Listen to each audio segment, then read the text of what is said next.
અમરેલીની વાત કરવામાં આવે તો જિલ્લાના ખાંભા તાલુકાના ઇંગોરડા ગામે શંકાસ્પદ નકલી દૂધ બનાવવાના કારોબાર પર ખાદ્ય વિભાગ અને પોલીસ દ્વારા દરોડો પાડવામાં આવ્યા હતા। માહિતી મુજબ ગામના 2 રહેણાંક મકાનોમાંથી અંદાજે 220 લીટર શંકાસ્પદ દૂધનો જથ્થો ઝડપાયો હતો। દરોડા દરમિયાન 200 કિલોથી વધુ દૂધ બનાવવાનો પાવડર તેમજ વનસ્પતિ તેલનો જથ્થો પણ મળી આવ્યો હતો।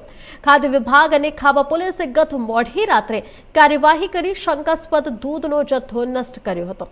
સાથે જ દૂધના નમૂનાઓ લઈને તેને પરીક્ષણ માટે પ્રયોગશાળામાં મોકલવામાં આવ્યા છે, જ્યારે દૂધ પાવડર અને વનસ્પતિ તેલનો જથ્થો જપ્ત કરવામાં આવ્યા।